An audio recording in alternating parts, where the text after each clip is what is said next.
Hi, and welcome into Half Hour Huddle. I'm your host, Aaron Suttles, Director of Content for Yay, Alabama. And we could not be more thrilled about today's guest. He's a name that not only rings out in the state of Alabama, it rings out in the SEC, but it also rings out nationally. Caleb Downs, safety, freshman at Alabama. He'll join us in just a moment or two. But as always, a couple of announcements before we get started today with Caleb.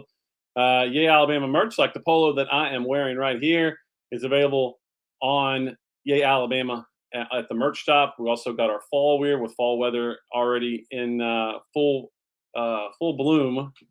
Pardon the unpun there. This week with some cold temperatures, we got pullovers, we got hoodies, and we got vests there on the website. So check that out. Make sure you're supporting the NIL program to help get great student athletes like Caleb Downs and supporting them when they get to campus at Alabama. And maybe be on the lookout for a special holiday treat that Yay Alabama has planned coming up. That's what we call in the business a tease, and I'll give you more on that in the weeks coming. But keep your ear to the ground and make sure you're telling your friends about Yay Alabama. With that, I welcome in a guy that I wanted to talk to for a long time, but he's a freshman, and freshmen don't you normally get to speak at Alabama. But Coach Saban has been gracious and allowed Caleb Downs to join Half Hour Huddle today. And I can't tell. I mean, if I told you all the stories I heard about Caleb Downs the first week he got to campus, you guys would not believe me. And it's not just what a phenomenal football player it is. Look, we know if you're at Alabama, you're good at football.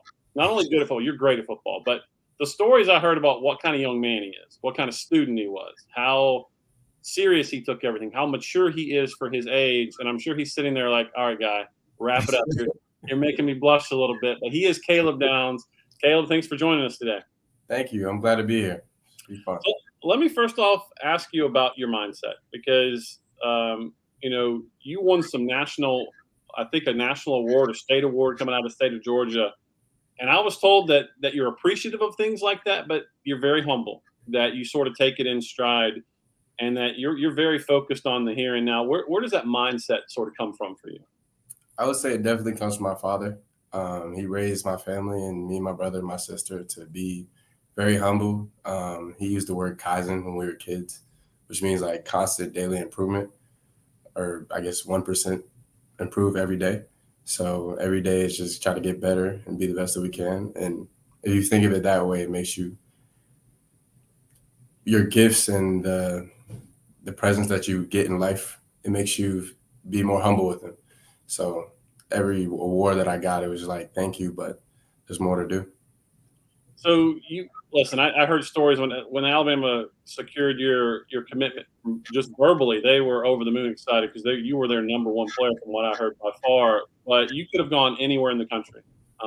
You've got that heritage in your family that with the sport of football, people already knew the last name, and they knew what kind of player you were in high school. What was it about Coach Saban in Alabama that made it a perfect marriage for you?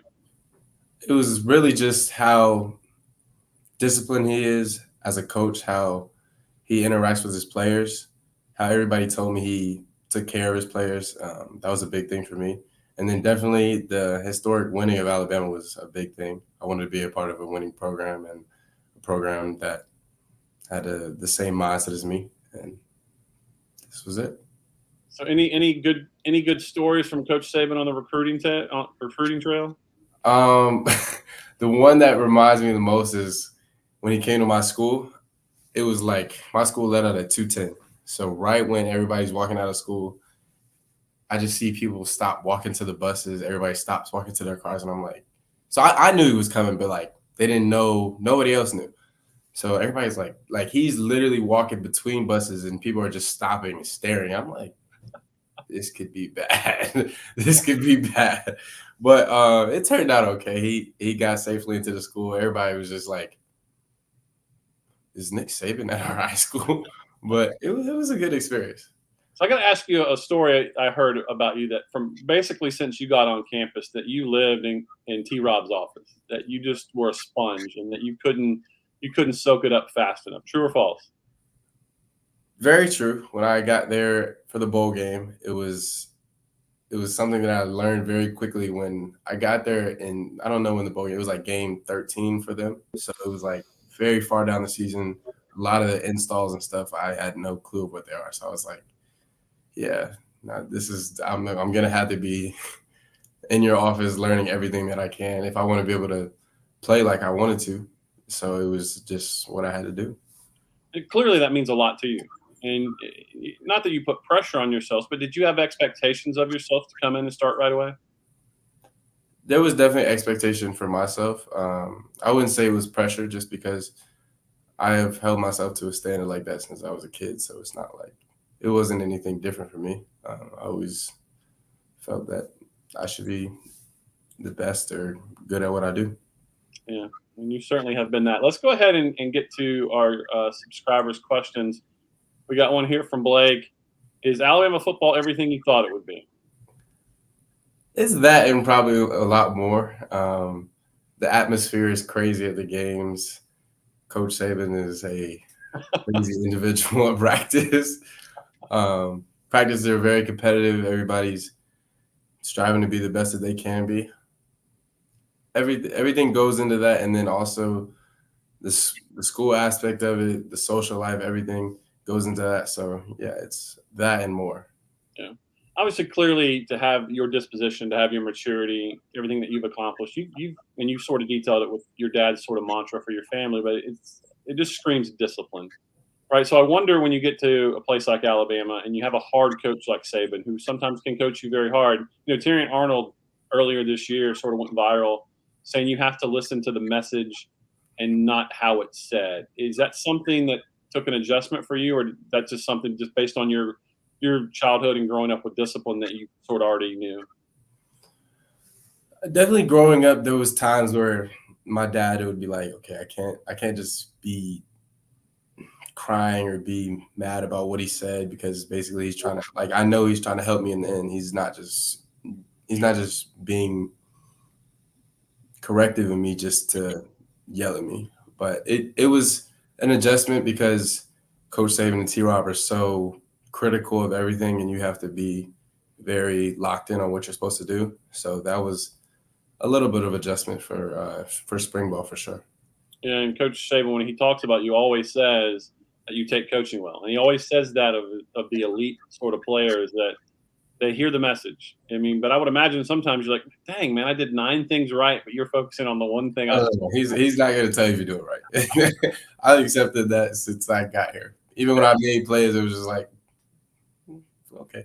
Yeah, he's got a saying, practice till you can't get it wrong, right? Yeah. Yeah. All right, let's grab another question here from one of our subscribers. This one coming to us from Jimmy. What has been the biggest adjustment from you from high school to college ball? Choosing how you live. High school, it's really you're still with your family. You're still doing everything like that. So your free time, most of the time you're at home. You don't have a lot of options of what you're really going to do during the week to prepare for things. Here, it's trying to find a balance of what you can do socially, what you can do academically, and how much time you're going to put into your game outside of like just coming to practice. So when you go home outside of here, the biggest difference between I think the people that are successful and the people that aren't is if you go home and you're just going out doing whatever with random people, or if you're studying for academics the next day, if you're watching more film to help yourself the next day. I wonder, talking to people who know you, they use the word humble. You're very grounded. And when you lived at home, obviously you've been a big deal, a really good player for a long time. But when you lived at home, you had your dad to sort of ground you. Now that you're out on your own, obviously you have the team, you have your coaches, but you're a big deal. And people probably recognize you. Was there a learning curve on how to deal with that? Do you like that? Do you ignore it? I wouldn't say I'm that big a deal, but I mean it's an enjoyment for sure. The biggest thing that for me is like my first few weeks here, they said you have to find your community or the people that you can be around the most. So basically just finding those few people that I can go and talk to whatever I need to talk to them about. So those few people are a big thing for me, and staying humble and staying honed in on what I need to do. And if you need an example that Caleb Downs is humble, he does not think he's a big deal. But we're here to tell you that I mean, you're a pretty big deal, my man. I don't think so. All right, let's grab another question here. This one coming from David. Do you have any pro or college football players that you looked up to that inspired you? In high school, a big one for me was Brian Dawkins because his faith was so Yeah. big for him. He wore it on his sleeve. He wore his heart on his sleeve, and you could tell the passion that he played with, and that's a lot of what I related to in high school and now for sure. As a kid growing up, watched Minka Fitzpatrick a lot for sure, and I watched Ed Reed play a lot. So I guess those three would be my biggest. Those are three good ones. Doc played in a different era where you could hit defenseless receivers. It was just I like that. I like that era though. It was a good. I'm with you. It was good football then. Yeah, Absolutely. You mentioned Minka Fitzpatrick, and I'm not putting any expectations on you, but your name gets mentioned. Not comparing your games per se, but in the way that you guys both approached it. That football both meant a lot to you.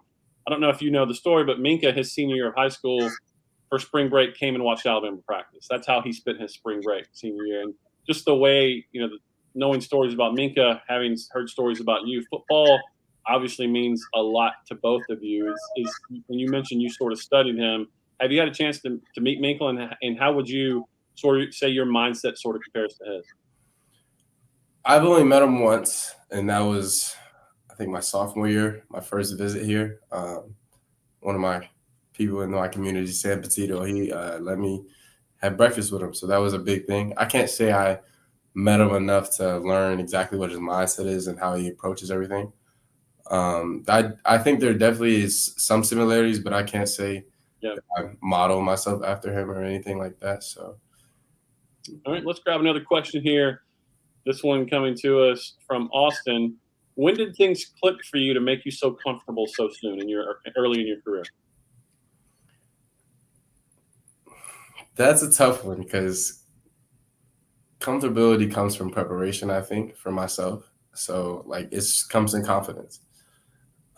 The more I prepare, the more confident I get at it. So, the more confident I go into a game, that game is going to be more comfortable for me. So, I don't think it's more so like a click in terms of just, okay, now I can do whatever. I feel like definitely I was a little nervous for sure the first game. And then when I got my first tackle, it was just like, okay, nothing. It's just football at this point.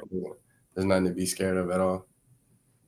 Just from a novice perspective, I don't know what your assignments are from play to play, but it's almost like there was a point in the season where you could just see you were stacking performances on top of each other. You were sort of gaining confidence. Where would you say you are in terms of your confidence level right at this point of the season? Do you still feel like a freshman, or do you think I've played enough football, I'm not a freshman anymore? I would say after the first game, I tried to stop calling myself a freshman. Actually, after the second game, I tried to stop calling myself a freshman because I feel like that's pretty much just saying you have no experience of anything. So I tried to just be like, well, at the end of the day, I'm on the field with everybody else. Everybody has to make plays. I got to make plays. They got to make plays. So everybody's equal. It's time to go do what I'm supposed to do. And sort of taking it from there, you step into a group that around you is a pretty mature group, guys that have played a lot of football. I wonder, what has their role been in your development? I think Malachi has played a big role for me, just seeing how he prepares for the game. In high school, I definitely prepared, but the preparation level has to match the competition level, I think. So from high school to college, there's definitely a jump that has to be there. And learning how he prepares for a game has been a big thing. Guys like Terrion Kool-Aid and Jalen Key definitely played a role too. But I think Malachi's preparation level and the amount of time he puts into it is definitely affecting me. I wonder if you could put some perspective on it for us, because I was having a conversation with someone this year that they were saying that it would be difficult for Kool-Aid to win any national award because he didn't have great stats because people just don't throw his way. And that's sort of like the ultimate compliment you can pay a cornerback. I just wonder, from your perspective, how would you describe to people how good Kool-Aid is? When people don't throw your way and you line up every play and you still play the same way every single play, that's very difficult. for anybody to line up and play like it's the last play of the game every single play like he played, because even when they don't throw at him, they're not open. It's just they're just not throwing the ball. Like Right. they know he's not going to be open over there, so there's no point to throw it. I mean, that's a big testament, and I really admire him for that. Yeah, it's been fun to watch that secondary group as a whole sort of grow and play as a unit because they've been really a big part of this defensive resurgence we've seen this year. Let's go to another question. This one coming to us from Trey. How much did you learn from your brother? For those that don't know, well, you tell everyone. Tell them a little bit about your brother. My brother is Josh Downs. He played at UNC. He was drafted in this past draft. He was drafted in the third round to the Colts. He started his rookie year, has a couple touchdowns already, a couple 100-yard games, so he's playing extremely well. My brother was my biggest bully as a kid. That's the biggest thing I can tell you about it. He helped me grow in that way. He matured me faster than I should have probably been matured. Yeah. The biggest thing I probably learned from him was his work ethic. He was always a smaller guy, and he felt like if he's going to succeed in whatever he has to do, he has to outwork everybody. So as a kid, I wouldn't say I worked extremely hard, but learning from what he did and from how he worked in high school, it was a big thing for me because I was like, if he's having success doing this, then this is exactly what I should do. So, I mean, that and staying humble through it all because he got offers his freshman year, sophomore year. So just continuing to work and everything like that. That's probably the biggest thing I learned from him. How beneficial was that to have that in your household? You know, not just with your brother, but with your dad, with your uncle, but more so with your brother. Like you're sort of seeing all of his experience, and you get to sort of learn from it while not going through it yourself. How much did that benefit you? I think it definitely benefited me. He had some experiences that I probably I won't never go through just because, I mean, I saw him do it. I don't think I want to go through that. So I'm not going to do anything like that. He's had some experiences like that for sure. He's also had some experiences where it's like, you need to do this because this will help you grow in these terms of ways. So I feel like that is the best. That's been a very strong piece of how mature I've been in my life. So, yeah. All right, let's grab another question here. This one coming to us from Peter. Did you have any goals for this season? I don't like to set like just physical goals because I think that's just, I don't know. I think those are fickle kind of. My goal was pretty much just to come in and try to compete and play as fast as I can, prepare for every game like it's the same game. And at some point I wanted to get my confidence to a level as the same way it was in high school to go out and believe I can make every single play on the field. So pretty much play confident, play fast, play physical, and believe that I'm a playmaker on the field. Yeah, and I'll do it for him since he won't brag on himself. He's not only accomplishing, he didn't set any goals, but he's accomplishing goals on the field, but he's knocking it out in the classroom too, which he won't brag on himself, but there's a reason Nick Saban loves him as a player. Let's go to another question here. This one from Jimmy. Which team so far has been the most difficult to defend? LSU's off. Yeah, go ahead. LSU's offense was really good because they had a lot of pieces. They had the tight end. They had the really good receivers. They had a quarterback that was an elite quarterback. I think their scheme was very good. I think Texas's scheme was very good as well in terms of Steve Sarkisian and how he puts people in positions to make plays. So I would say those two have been very good games to go into and try to pick things out in terms of watching film to see in the game. One thing I've noticed about you, Caleb, is that you're a very sure tackler. And I know sometimes early in a player's career, the transition from high school to college can be difficult just because of college players have spent years in a strength and conditioning program. It looks like you take pride in your tackling. Definitely.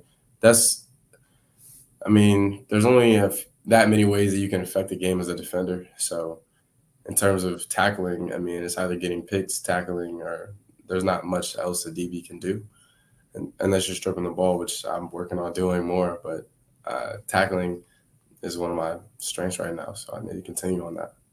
Let's grab another question here. This one coming to us from Jonathan. Is there any unsung guy on the defense? Some guy that contributes a lot that the team knows about that maybe the media hasn't caught up to or the fans haven't caught on to yet? Definitely say Deontay Lawson. He's a big part of the defense. I don't per se know how much praise he gets, but he definitely needs more of it. TK, Tim Keenan, has been a big part this year. He's played a huge role. He stepped up and made a lot of plays, and is a big piece of the whole team, not just the D-line, because if anybody's, I want to say, the pastor of the team, it's definitely TK. So I respect him for that a lot. But those two, I would say, have played a huge role. And then everybody knows Terrion has stepped up in a big way and played very well in a lot of games. So, yeah, we're big Tim Keenan fans. He was earlier on Half Hour Huddle, just a tremendous young man whose faith, also like yours, means a lot to him. Let's grab another question here. This one coming to us from Jeff. What would you say your strengths are? I would say my discipline and consistency, and then learning how to better myself every day. So those would be the qualities that I think would have allowed myself to succeed in the ways that I have, and I believe will continue to allow me to succeed. How much does your just sort of approach to the game, your approach to life, help with that consistency? I think it very much does. I mean, I think a lot of it has just been blessings from God, so I can't say it's everything's me, but discipline and working at things with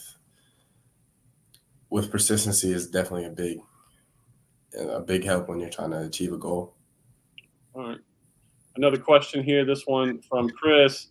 Who do you sort of mentioned this before, but who do you lean on in the secondary? I consider Terrion my brother, so I talk to him every day. He's a big person I lean on and in the off season, trusted in and talk to about a lot of things. And then definitely Malachi, just in preparation and how he looks at the game. And I think we're very similar in terms of off the field things. So I respect him a lot. We love Terrion. He just blessed with an oversized personality. I mean, that is the first thing I recognize about him. No doubt, that's the first thing I recognize about him. All right, let's get another question here. This one coming to us from Bo. If you could play one position on offense, what would it be and why? There's a joke that I could be a running back because of how physical I am and everything, but I think it would be the receiver that could go on jet sweeps and everything like that. So play receiver, catch a lot of passes, but then could go in the backfield and do both in terms of that. So I would say receiver. So no temptation to play wide receiver like your brother? Oh yeah, definitely. That would be the first position. Yeah. All right. So obviously he's. Do you feel like what's it going to take for you to get bragging rights over him?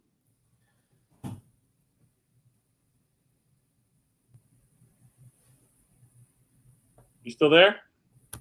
Yeah, I'm still there. To get bragging rights over him.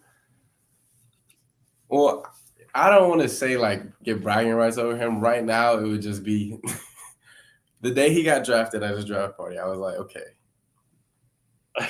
third round. I think it was pick 81. So you sort of made a note of that. Yeah, I love it. That's a note. That's a note for sure. Brotherly competition is the best. We got 3 questions here remaining with Caleb Downs. Outstanding young man, on and off the field, freshman from Alabama. We respect his time. We're going to get him out of here. 3 more questions from our subscribers.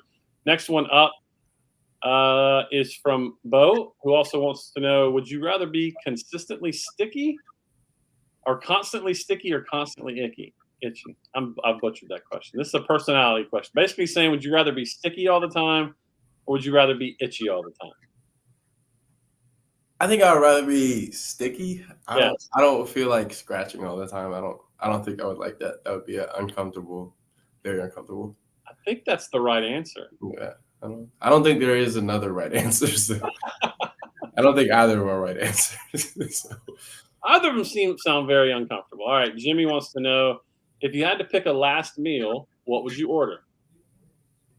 a medium steak mac and cheese.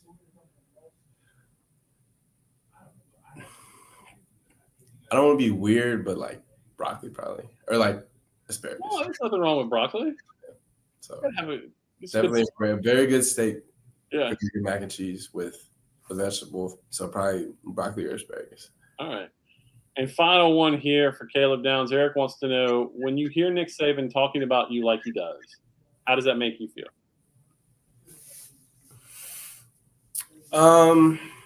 It's a good feeling. I feel like I'm very respected by him, which is a good, I don't want to say an accomplishment, but it's like a lot of people, they don't know exactly how he feels about them. So I feel like it's a very good feeling. I don't try to seek any man's approval because I feel like that's not what I'm supposed to do with my faith, but it's a good feeling to know how your coach feels about you. Yeah, and he does. He talks highly about your development and about your character even before you got to the University of Alabama. He is Caleb Downs, freshman safety. As I said, his name rings out in the state, in the SEC, and nationally. Tremendous young man, phenomenal student, and great football player. And we thank him for his time here on Half Hour Huddle. Caleb, good luck this week, and we'll be rooting for you. Thank you. I appreciate it. You guys have a good one. What just a tremendous young man that is, and I've been waiting a long time to talk to him because I went on some radio shows back, after the signing day last year, and they said, give us one talking point for this recruiting class, and I said I was with the Athletic at the time, and you can go back and read it. The crown jewel is Caleb Downs, just because he fits a need in that recruiting class. And I had already heard all the stories. Like, you just had heard from people who knew that he was tailor made. It was a perfect fit, him coming to Alabama, just because of the personality that you just saw, just because of his approach, his discipline, how much the game means to him. He doesn't do anything halfway. And that made a perfect marriage with Nick Saban and Alabama. And every time I'm asked about him, I'm very quick to say he's Minka Fitzpatrick 2.0. And I'm always clear in saying I'm not comparing their games. I'm not putting the pressure on Caleb that he's going to go be an all-pro safety and one of the highest paid safeties in the history of the NFL. I'm not putting that on him. I'm saying at the same age of development, football means as much to Caleb Downs as I saw when Minka Fitzpatrick came in. And that has been documented truth, because you don't come in as a freshman from day one at Alabama and start, especially in the secondary, unless you got your stuff together. And it's pretty clear that Caleb Downs has his stuff together on and off the field. So we thank him for joining us. As you guys know, Alabama in a pretty good position after that win over LSU on Saturday night. All they need is a win over Kentucky and Lexington on early Saturday afternoon, or they need an Ole Miss loss at Georgia. So either of those things happen, and Alabama's heading to Atlanta as the SEC West Division champion, probably to play Georgia, although the East has yet to be decided yet. So crazy year. Who would have thought we'd have been in this position? But this team continues to get better and better each and every week, and it culminated Saturday night with a special environment and a special win inside Bryant-Denny Stadium. The fans absolutely brought it. I don't know how many of you guys were out there, but it was an incredible atmosphere. So the team was on the road for the next two conference games. They go to Lexington this Saturday, and then a couple more weeks from that, they will go to Auburn and play in Jordan-Hare Stadium against an Auburn team that's up and down, but we know how things go when that game is in Jordan-Hare Stadium. It's wild things happen. And then obviously Chattanooga sandwiched between those two conference games. So only 3 regular season games remaining. Remember, we need your support, the athletic department, for all the sports at the University of Alabama. And Yay Alabama is how you can most directly impact winning. The biggest thing you can do, tell everyone on every group I go speak to, the biggest impact you can have in between winning and losing is contributing to the University of Alabama's official NIL entity, Yay Alabama. Tell your friends about it. You don't have to have thousands of dollars to be able to contribute. That's the way it was 20 years ago. It's not the way it is anymore. For as little as $18 a month, you can contribute. And you guys already are because you're watching the stream, but I'm just trying to drive home the point. Tell other people about Yay Alabama. Until next week, I'm Aaron Suttles, Director of Content for Yay Alabama. We'll see you next week on Half Hour Huddle.